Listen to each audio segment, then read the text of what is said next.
If you don't listen to what I'm going to say in this video, you're going to fail at life. People are going to laugh at you in the streets. When you turn a corner, a very ugly man is going to slap you across the face, spank you in public, put a sign around your neck that says loser, and tell you to get lost. I'm kidding, of course. But what I'm talking about here is fear. And fear is a problem that holds so many people back from their potential in business and in life. I started out of fear, which is what a lot of successful people start from, and then later on when they're successful, pretend that that never happened. Most success stories that you hear about on YouTube, people pretend that everything was rosy and then it got better and then it got better and it was a fairy tale from start to finish.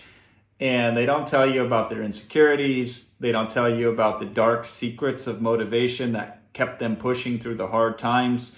And so you don't have the same playbook that they had. And so when you don't succeed like they succeed, you get very frustrated. But if you're playing a game of checkers and you're trying to play chess, the rules of chess, you're going to lose 100% of the time.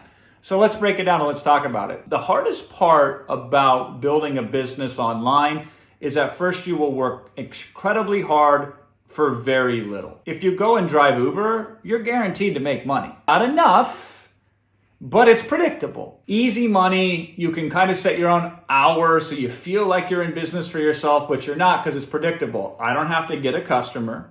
I don't have to handle the money directly. It just comes in and out. And so therefore it's highly predictable. And guess what? The more predictable the revenue is, the less revenue you get. So people will trade independence in for predictability. What's scary about starting a business is it's very unpredictable at first. You will likely work hundreds of hours and not make a single dollar. So society says and teaches you when you teach yourself that I work and I make money as a result of me working. If I show up and put an hour in, somebody's going to pay me money for that hour.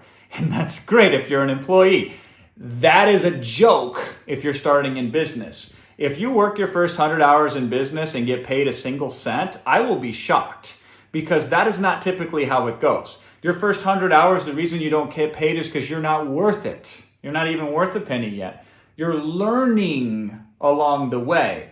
And that's more valuable than any money you can make. But it's very scary at first because who wants to be the idiot that works and doesn't get paid? Worse yet, who wants to be the idiot that pays to work? And I've been there, and any successful person I know who started from scratch, first generation wealthy, literally paid to work. So you feel like a moron. And it's tough because you're going to feel alienated from that. So that's going to also be very scary. You're going to work and you're going to put a lot of time in and probably get nothing out. And that's also very scary. And then when you do succeed, you've worked really hard to only get a small win.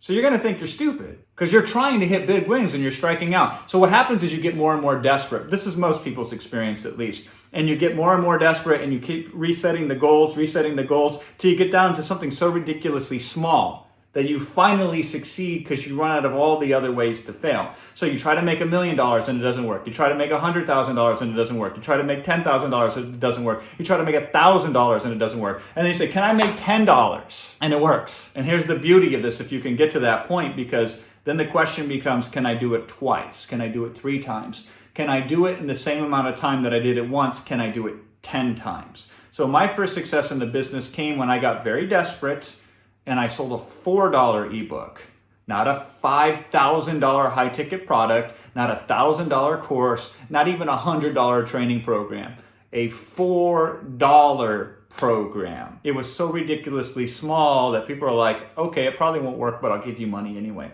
It was embarrassing because all these marketers teach you, oh, value yourself for what you're worth and put it out there and, fake it till you make it. And they try to make you feel like you're stupid for selling really, really cheap stuff. But when you're starting off, any sale is going to be successful for you and then you trade it up. So I was able to sell something that I could sell 1,000 of just as easily as I could sell 1 of. So when I crossed that threshold of selling 1, then I knew I could sell it for 1,000. Once you get over your own fears, it's easy to help other people get over their fears as well. So I teach a lot of salespeople how to sell better. And the difference between good salespeople and bad salespeople is good salespeople will bring up people's fears right in front of them. And they will address them right on the spot. But if you haven't gotten over your own fears yet, you will never be able to help other people get over their fears as well. So we want to start with our own fear. So here's the best exercise you can do if you're starting off in this business and you're trying to make money. Write down every fear that you have, big and small, on a piece of paper. And then acknowledge each of these fears as a limitation that's stopping you from moving forward. And then make a plan on how you're going to deal with this. So if you're afraid of asking somebody for a lot of money, start with asking them for a small amount of money. And then keep increasing it along the way. If you're afraid to go out there and charge your work, start free and then have the person pay you based on the result, knowing you're going to get taken advantage of 9 out of 10 times. But what you will do is you will diminish these fears along the way.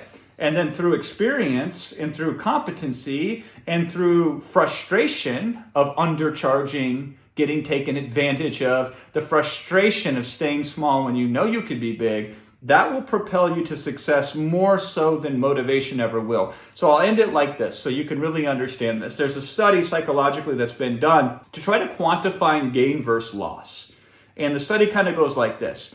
If you wake up in the morning and you lose $100 out of your wallet, how much money would you have to find on the ground to get back to your base level of happiness? So you wake up in the morning, you feel good, say a 7 out of 10. You lose $500 from your wallet, you're now at a 2 out of 10.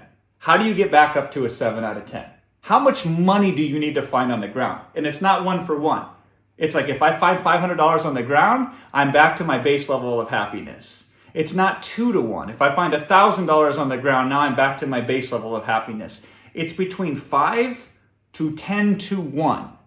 The gain needed to replace the loss experienced. So the gain of being a millionaire and the gain of flying private and, being on a Sardinian island like I'm on right now, like all of that's cool and motivating, but the pain motivation is 10, 50, 100 times stronger. Right now it's motivating you in the wrong way. The fear of losing is so scary you don't even try. But if we can take fear and use it to propel us, the fear of staying small, the fear of not addressing this issue, where it will take you in 10 years, and writing it out plain and then using that to your advantage, one of the most powerful ways that you can succeed in this business.